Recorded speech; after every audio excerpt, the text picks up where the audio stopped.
All right. Good afternoon, everybody. I'm Jasmine Baltrip, here to talk about my brother, but before I do, I've been dying to tell this joke, so here we go. What did the novel say to the math book? Anyone? Too many numbers. You got problems. Shout out to everybody who laughed. My fourth grader told me that one, so like I said, I didn't tell it. So, like I said, here to talk about my brother, Julian Baltrip, called him Bean. He was diagnosed with osteosarcoma when he was 19 and died when he was 21. So just to give a little background on my brother, he was so funny. We were like twins, but 6 years apart. And we used to laugh about everybody, everything, each other, that kind of stuff. So he was a man before his time. He would know these throwback songs from like the 50s, 60s. I'm like, you're 19, how do you know those songs? But he knew them. And he fought cancer like a champ. So I don't know what you would do or how you think you would handle cancer, but I know if it was me, I wouldn't do well with it. I would have been the patient from hell, but he was a nice guy, and you know, he was really great about it. So just to give you a little background on what happened, he was playing basketball, he was going up for a shot, and his shoulder went out. So he's still in this pain for a while. And went to about 5 doctors, was misdiagnosed with various sports injuries, you know, muscle sprain, tendonitis, adhesive capsulitis. So, you know, he had done physical therapy and all this stuff, you know, for the sports injury. And then after a while, it was intense pain. And my dad took him to the ER and insisted on an MRI. That's when they found the tumor. So he was referred to Dr. Ed Chang, and that's when he performed the biopsy, confirming that it was osteosarcoma. So, you know, when something like that happens, basically your world gets turned upside down. So I remember being in denial, you know, when they suspected it might be cancer. I was like, can't be cancer, you know. My brother's 19, of course he can't have that.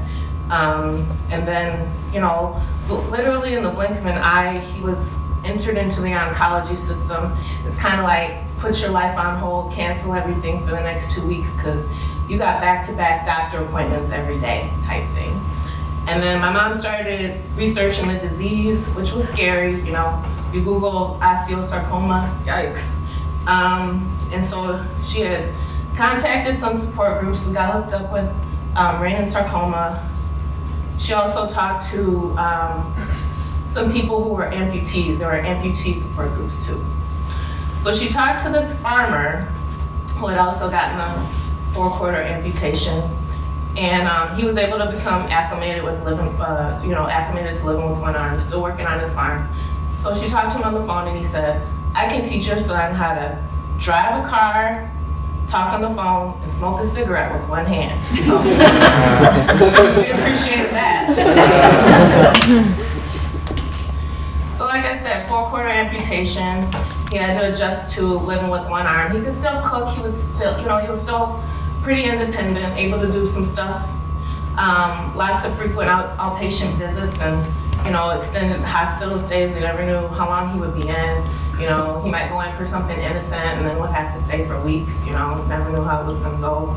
So, you know, to Dr. Ogilvy's point, once he had his arm amputated, you know, the cancer went directly to his lungs. So, you know, they had to drain the fluid and hack and cut and that kind of stuff. But through the whole process, it was like one extreme or the other. When it was good, it was great.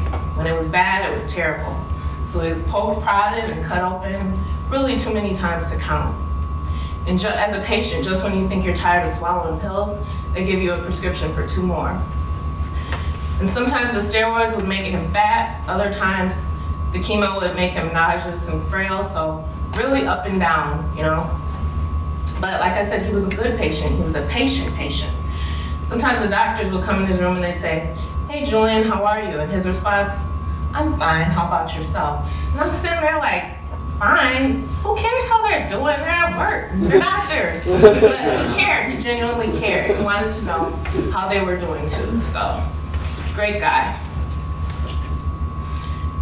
So then after a certain point, after this 2-year struggle, the oncology staff sat down with my mom and I, and they told us he would be dead in weeks, and the goal was just to keep him comfortable.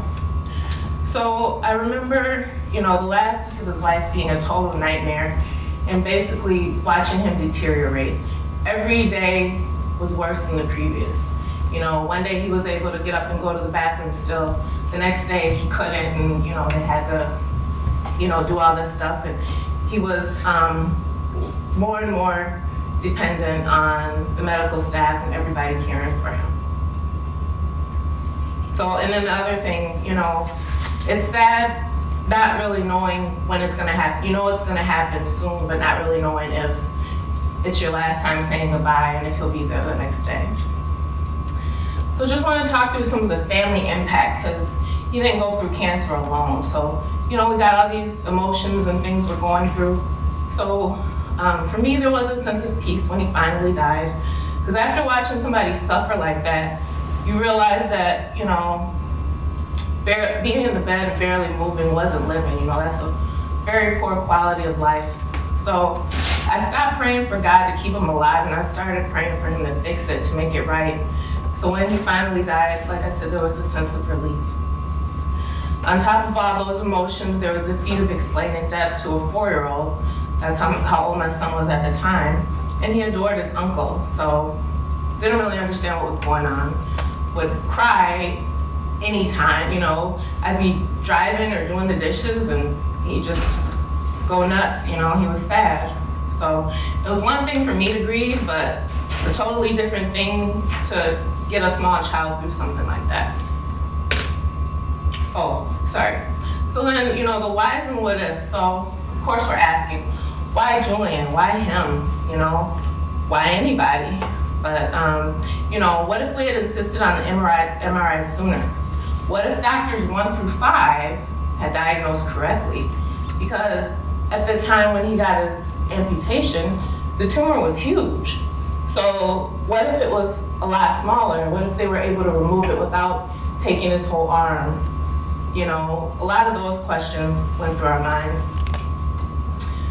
So today I have some asks of you. So please be diligent in your sarcoma study. Take extra steps to properly diagnose your patients. Don't make assumptions. I remember in the beginning I was telling a nurse friend of mine that the doctor suspected that he might have cancer. Her response was, he's young and healthy, I'm sure it's not cancer. And I remember super gullible me, I'm thinking, whew, because I was scared. I'm glad, I'm glad it's not cancer, but then of course it was. We know that osteosarcoma does not discriminate. It's more common in children and young adults. And yes, young, handsome athletes get cancer too. Show of hands, who wants to be the doctor to drop the ball? Nobody. So don't be doctor 1 through 5 in a patient's quest for an accurate diagnosis. Be the doctor who makes a difference and turns out to be the hero. Be the doctor to increase the odds of survival.